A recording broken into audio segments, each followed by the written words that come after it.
Yeah, it just seemed like every week I see some new on Instagram that 50 and posted about Puff, and I think they've been kind of in a beef for a long time. It seemed like it used to be friendly and maybe just competitive nature. You know how the boys up north is, but now it seemed like it was always personal.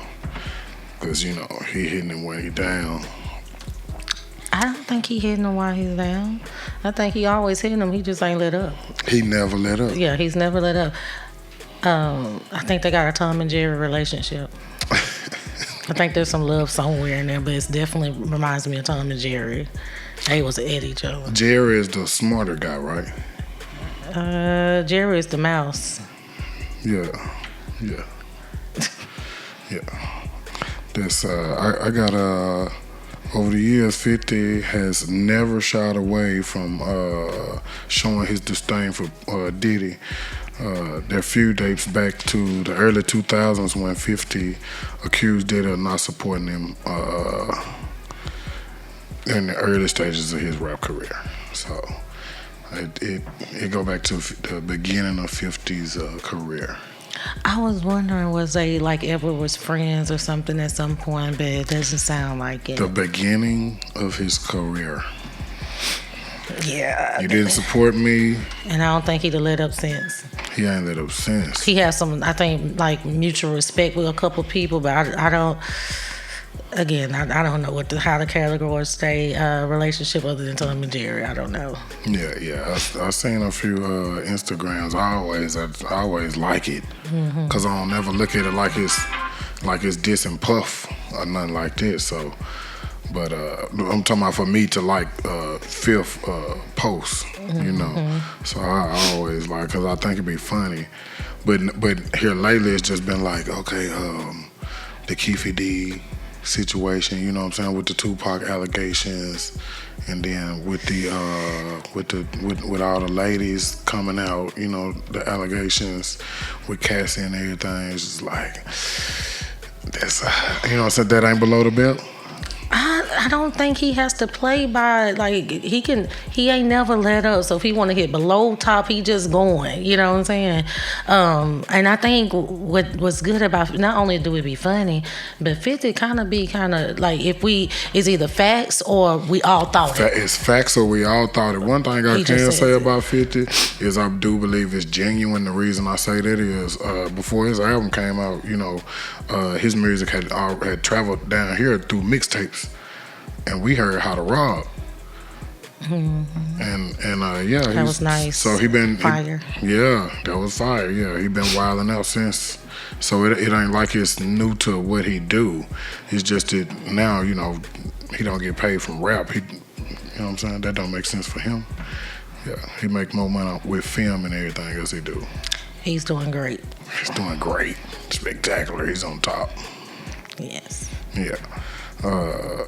Seeing LeBron and Udoka got into it last night on the court. I seen it. I don't know. I want to know what it was about. What was this change words? I do like how LeBron didn't feed into it or give it no gas. What did he tell the reporters? They was talking about Thanksgiving. I think that was nice. But what I also do think, of course, I'm 100% team LeBron, but I do think it took two. Like LeBron said something, and the coach said something, and so maybe everybody should have got ejected because the coach got ejected from the game. Well, he's not there to coach LeBron, so why are you even talking to LeBron? It's LeBron. The coach is on in front of his bench, where he's able to be it. That's where he's supposed to be it. LeBron over there talking to him. I again, speculation. I don't know.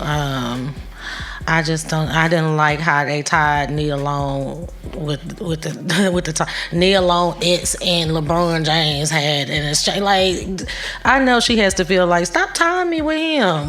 We're not even together anymore. And he's a fantastic coach. I think he's a standalone name. I think his name is standalone Udoka. Well, they need to let him stand alone and stop throwing her name. Yeah, but he didn't do that. He didn't. He didn't tell the reporters to do that. So No. but to start the pod, you go ahead and start it out for us. We're going to talk about, I guess, identifying what a true friend is, and friendship. I guess for me, ever since I heard about the 3 C's, that was always a way for me to know the 3 different types of people you run into life with, and then how to identify those people so you don't confuse them as a true friend. You have confidant, who is somebody that's going to be there with you no matter what. They love you for you. When you're down, they down with you. When you know what I'm saying, you up, they up clapping for you. They're going to ride with you. They usually for a lifetime. You have constituents. Constituents. Yes, them. Yeah. You have them, and those are people usually, they're not for you, but they're for what you're for. Those type of people usually fall off. When I say fall off, like not fall off because in life, I'm talking about like the journey of life with you. They usually go their own ways.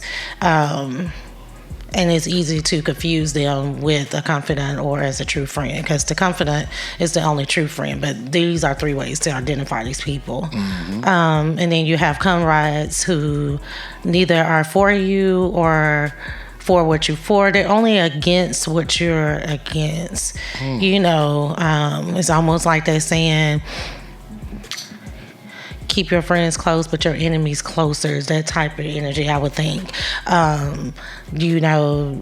We both don't like this over here, so we team up, because we both agreeing on this. But you got to remember, again, they're not really for you or what you're for, so they're going to go or fall off, of the journey of life. So with me, and talking, if you want to kind of like personalize the situations, I have had friends who I thought were confidants, and we had many years of friendship, just to realize you really was a constituent. Did I say that right? Yeah. Yeah. So, soon as we wasn't for the same thing, disagree, or the outlooks of life, or you can look at it as we outgrew each other, then they kind of went on their way. Yeah, that happens. I'm pretty sure that we get the 3 C's from TD Jakes. Mm-hmm. It's a super old video. Go check it out. Anyway, I got friends. Friends don't have to see and be around one another all the time to maintain a friendship. A true friend. There's a few signs of true friendship that I find. Just ways you can tell what a true friend is. There's only one kind of friendship. There's only one kind of friend, which is a true friend. And they super hard to come by. You're very, very lucky if you have one true friend through your lifetime. I've been blessed to have a few people that I call friends, and these people, they like to be called brothers. And I think the people that you got, just friends, you call them sisters. Mm-hmm. And that's kind of how close the situation is for me in friendships. And the word also say a friend to be closer than a brother. So if a friend is not as close as a brother, or give you the brotherly vibes, showing you brotherly love, that's probably not a friend. And friendly and friend are 2 different things. Absolutely. At work, you be friendly to, your co-workers. Mm-hmm. just in everyday life, wherever you are, you be friendly. You know, we from the South, so we'll greet you or whatever, be friendly as we can. But that's not my friend. What do you got on friendly? I mean, I'm friendly to everybody. I love everybody. I don't deal with everybody. I don't consider them friends. But I look at friendly like that. Like, you're supposed to be friendly to everybody. Be nice to everybody. Show a brotherly love to everybody. But just because you're friendly or they're friendly to you don't mean that y'all friends, you know. I mean, when we're talking about friendships, we can go so deep with it, you know what I'm saying? Because when you're talking about that brotherly level, the type of friendship that the Bible's talking about, that means that they're going to always be there for you. You might disagree. You might not see eye to eye. You might not, like you said, talk to each other every day, but they're going to be there. They know you and they love you for you. You can kind of always call on them. You can call them to just pray for you. You can text them. And then, you know, sometimes we have those people where you can, and again, I think you can mistake it because you have people that you think they're for you, but then you realize as soon as the first argument, oh, you've been feeling away for a long time. You still mad at me for being who I am. You know what I'm saying? Mm-hmm. Like, you're like, no. My sisters, I call them my sisters, or you can say friends or whatever. They know who I am. They know, you know, she might not come to everything. She's there, but they know I love her and I'm rooting and supporting. And if you got somebody that gets mad about or can't accept you or always bringing up stuff, then it might be time to reevaluate, or you might just outgrown each other. Now, friends do disagree because the truth is not always pleasurable to, you know, whichever receiving party. You know, if I'm telling you the truth, or if you come at me and say, hey, Major, I'm going through this, and I tell you, hey, boom, you might been wrong. You know, you might not receive that so well, but a true friend is going to tell you the truth and not care about how you feel. So I think fallouts can happen in a friendship. What do you think? I think they can. Yeah. They definitely happen in friendships, but when it's starting to become more often, when you're disagreeing more often, you don't see eye to eye. It'd be the weird, toxic kind of stuff, you know. And I guess I'm speaking mainly from females. You know, they're copying me. What do you mean? You my friend. I like what you had. I think it'd be cute on me too. Let me go get me an outfit. You know what I'm saying? Like, it don't be that. It'd be like, you trying to be like me or this and that. Like, it's always some type of signs to see that. And I think a lot of times we hold on to it, wanting it to be something because our feelings are involved. And I'm talking about just friendship because we love these people. You know what I'm saying? Are you talking about competition within friendship? Because see, I don't believe in that. I don't think it's competition. I don't even know how to say it. I'm just saying when you're outgrowing and it becomes toxic, or you're not seeing eye to eye, and the fallouts are more often, then were they really your friend? I mean, that's a great point. I think that's a really good point.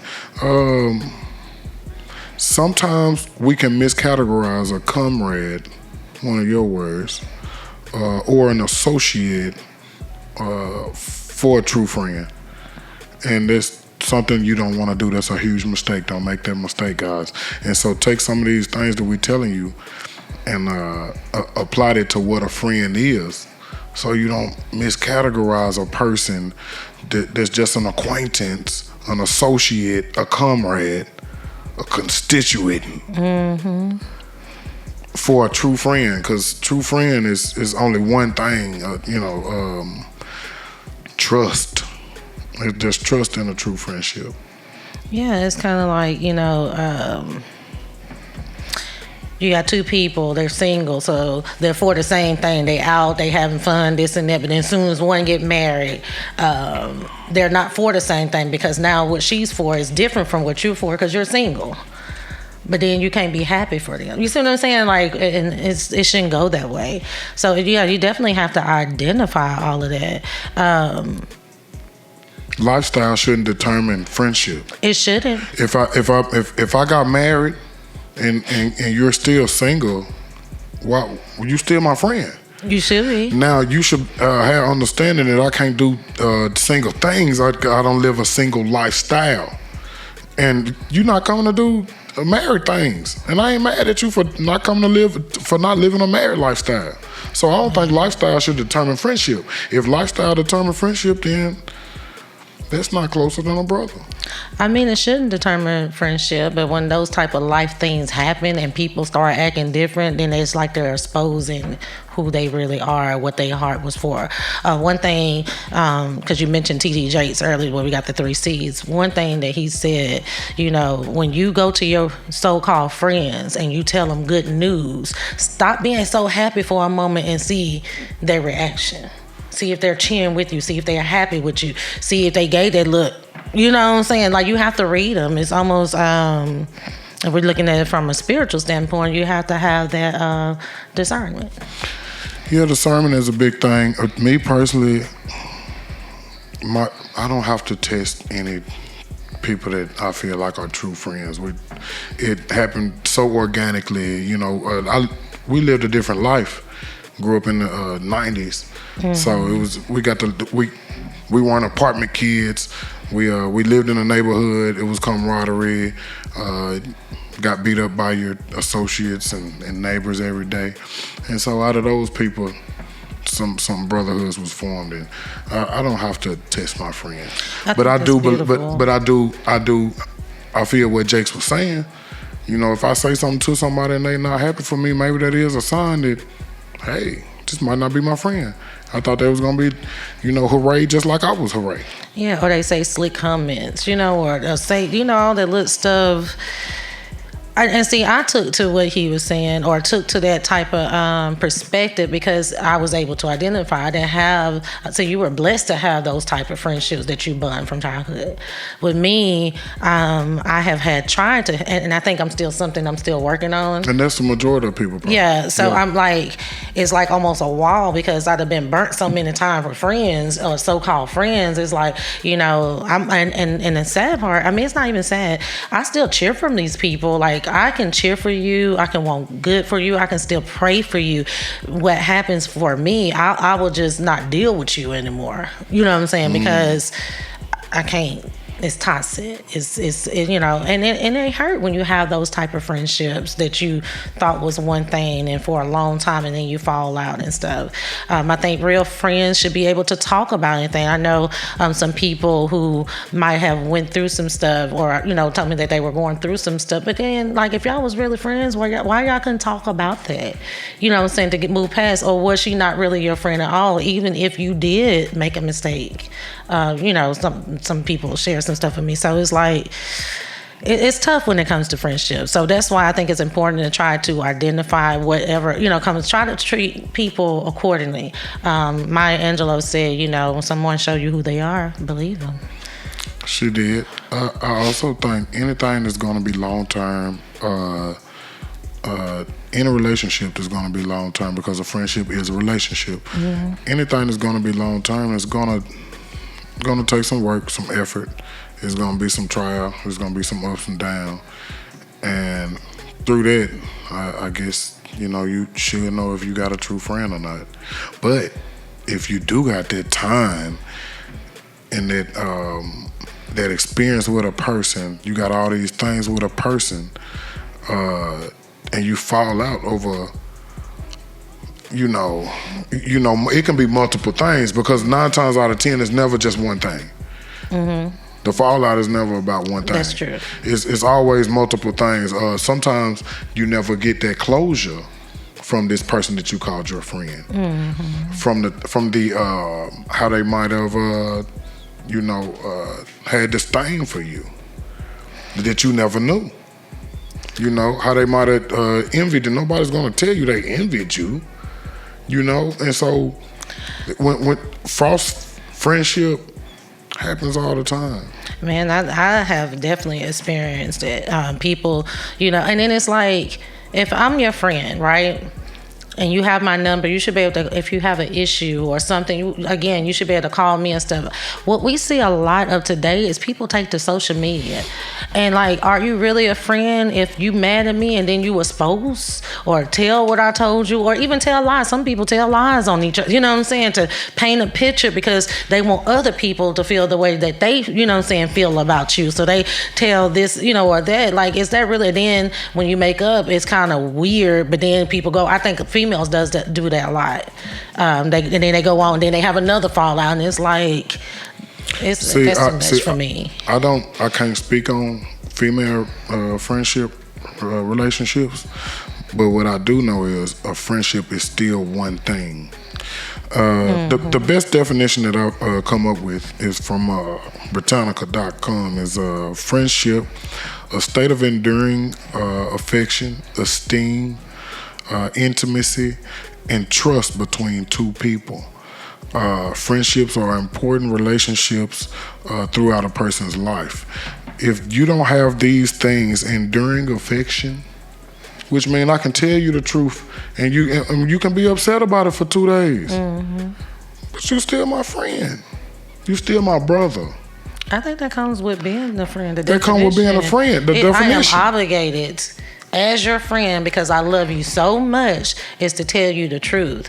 But I think a lot of friendships lack that, because if I tell you the truth, I'm scared to tell you the truth because you might get offended. I'm scared to tell the truth because you might stop doing what I think you do for me, or whatever the case may be. I think a lot of friendships lack that, and we need that back in there, honesty and being truthful to one another, and stop getting offended because people who truly love you wants the best for you and will tell you the truth. I agree with that. You need that esteem. And sometimes in a friendship, what you're talking about, sometimes you lose that esteem for a person over time because somebody might hold resentment against one another for something that the other party never really knew that you was resenting them for. Or they thought you got over. Or they thought you got over.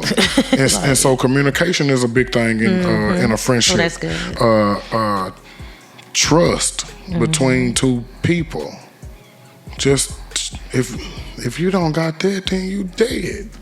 My blood brother, Big Drew, would never hurt me. Would never tell on me. Would tell a lie for me. A lie. Which is a horrible thing. It's a sin. Well, you wouldn't ask him. I wouldn't ask him to do that. But you know he was there, yeah. Yeah. You know, so a true friend, man, is really close. So, you know, you're very, very lucky if you have one throughout your entire lifetime. Me, I think I actually was blessed with 4, and that's outside of my big brother. I truly believe it. I know that sounds like amazing, like 4 friends, but I think I have 4 friends. It's a lot. I think that's a blessing if you have real friends, people that you know are there for you. It's a huge blessing. You should value them. You should count them as a blessing. Let them know how much you love them, because it's rare, especially in this day and time. Very rare. It's very rare to have a true friend. Yeah. So I think we would like people to have friends, but also recognize what a friend is not, and don't play yourself. You know what I'm saying? Because hurt. You know, our last part was about depression. Sometimes a false friendship could lead to some hurt. You know, or worse. Absolutely. I went through it. You saw me go through it. I had a friendship that was for years. It was over 18 years long, and we parted ways. It definitely hurt me because I looked at them as a sister. Some of the things that were said or the behavior, it was like I just couldn't believe it. But then I had to realize, you know what I'm saying, that okay, we outgrow people, their perspective or maybe the way they think or not think is just don't clash. And I'm not ruling them out. I mean, you know, who knows what God may do or whatever to me in friendships or relationship, you know, in a relationship. But you can definitely, that's why I think it's important to be able to identify, because you can be acquainted with people and get real good acquainted with them, but then again, that don't mean they're your friend. I love personal topics like this. This is and one thing I do know is there's still love there. Yes, it is. That's all I got on friendships, man. And for right now, I'm sure there's a pod we'll do again. I think this is our second pod on friendships. On touching the word. Touching the word. Yeah. But that's major. That's major.